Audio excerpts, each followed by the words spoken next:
विश्वकर्मा तोहर महिमा महान हो। तोरे कीड़ा पाछे चले दुनिया जहान हो। बाबा विश्वकर्मा तोहर महिमा महान हो।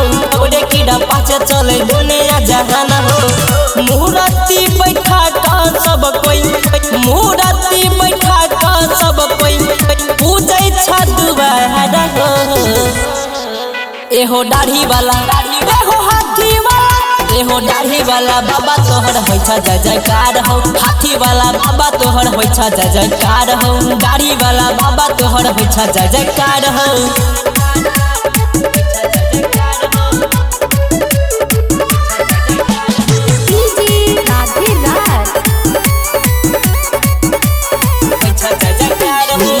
इंद्र के इंद्रासन बनला हो लंका बड़ी भारी।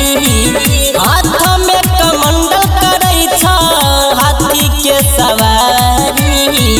हाथी के सवारी बाबा इंद्र के इंद्रासन बनला हो लंका बड़ी भारी। हाथ में कमंडल करे छ हाथी के सवारी। हमरो पे बाबा तनी दिह तो ध्यान हो। जपै छियन हम तोरे सुबह शाम हो। हमरो पे बाबा तनी दिह तो ध्यान हो। जपै छियन हम तोरे सुबह शाम हो। 17 सितंबर के देखो, 17 सितंबर के देखो झूमै सन सहारा हो। एहो दाढ़ी वाला, एहो हाथी वाला, एहो दाढ़ी वाला बाबा तोहर होइ छ जय जयकार हो। हाथी वाला बाबा तोहर होइ छ जय जयकार हो। दाढ़ी वाला बाबा तोहर होइ छ जय जयकार हो।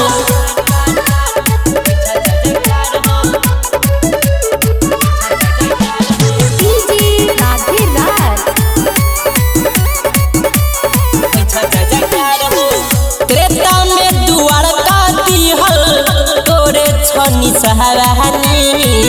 कलयुग में सब जानै छ तोहर कहानी। तोहर बाबा हो त्रेता में द्वारका दिहल तोरे छनी सहारानी।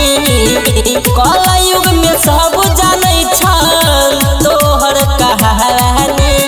एही खातिर बाबा तोहर पूजै छ चरण हो। शिवराजू मितले छ तोरे में मगन हो।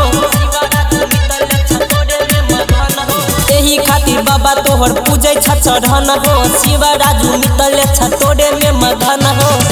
तोरा बिनय हो बाबा, तोरा बिनय हो बाबा लागै छै अन्हार हो। एहो दाढ़ी वाला, एहो हाथी वाला, एहो दाढ़ी वाला बाबा तोहर होइ छ जय जयकार हो। हाथी वाला बाबा तोहर होइ छ जय जयकार हो। दाढ़ी वाला बाबा तोहर होइ छ जय जयकार हो। होइ छ जय जयकार हो।